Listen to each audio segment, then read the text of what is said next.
With us now is California Democratic Congresswoman Nanette Barragan. She's the chair of the Congressional Hispanic Caucus. Congresswoman, it's always a pleasure to see you. I thank you so much for your time. What's your reaction to what you just heard, as Stephen Miller says, a whole lot of things are going to be happening at light speed? Oh, well, thank you for having me, Jose. I think it's causing a lot of fear and confusion in our communities. I think that's not the American way to do this.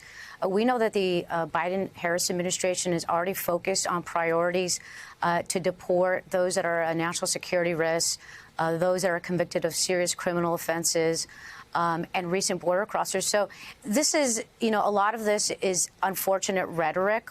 There has been a focus on convicted serious offenders.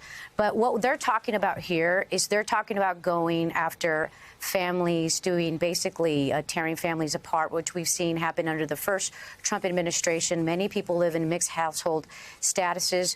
What we also see, I think, under mass deportations is you're going to see further cost for American families going up. If you start deporting the agricultural workforce and the people in the essential jobs that are putting food on the table, grocery costs are only going to go up. These are also people that are providing caregiving services to our loved ones.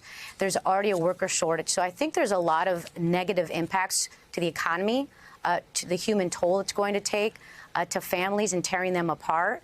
And I think it would be a real catastrophe in also eroding some of the trust that communities have with, law enforcement agencies. And speaking of the incoming administration, Congressman, you are nearly one of 100 Democratic lawmakers who signed a letter to the House Ethics Committee urging the panel to release its report on former Florida Congressman Matt Gaetz. Why do you want that report released? Well, you're talking about the top cop of the country. We should know what investigations have been done, what the outcome has been. The allegations are pretty serious here. So to have somebody who's going to serve as a top cop, I think the public deserves to know, should know, and so should the Senate. So I think it's something that is a basic in having a review and a hearing on his candidacy as a top cop of this United States. And what did you take away from these past elections? What was your, when you see the results of what happened, what's your takeaway from the elections? Well, first, I think it's that we need to go across the country into all communities. We need to listen to people. We need to do engagement, not just during election season. We also need to make sure that people feel that they're being heard. We heard a lot about high cost and that people felt the economy wasn't working for them. So even if the economy has the lowest unemployment rate, even if you're seeing growth at the stock market, if people are not feeling it in their pocketbooks, then I think that's reflected on what we've seen. So I think there's a lot of work to do. I also want to remind folks that Latinos are not a monolith, and Latinos, Mexican Americans, for example, in Los Angeles are very different than maybe those along the southern border. And we can't take anybody for granted. It's not about turnout. It's about persuasion. So I think there's a lot of work we have to continue to do. And that starts with persuading people why Democrats are fighting for them and how they're fighting for working class and middle class families. Just take a look at the Trump cabinet and those that are coming in. They're billionaires, the wealthy, his friends. They're not folks that are going to look out for working class and middle class families. And as we know, mass deportations are causing fear in the Latino community right now.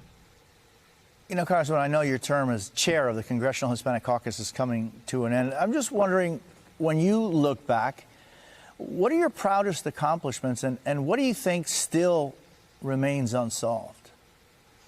Well, one of the things I did when I first started was to start this initiative called the Congressional Hispanic Caucus on the Road.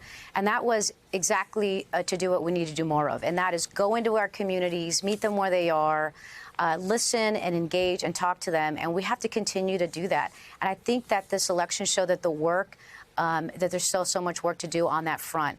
It's about the American people, and it's about communicating with them and about how they feel and making sure that they understand what Congress is doing for them. And frankly, it's been House Democrats that have been delivering to expand access to health care, to bring down cost, and to make sure that there's jobs. So just take a look at the Inflation Reduction Act to protect our air and our water, the infrastructure bill, which is creating thousands of jobs, of course, for our Latino communities in construction and so forth. So I think there's a lot of work we need to continue to do.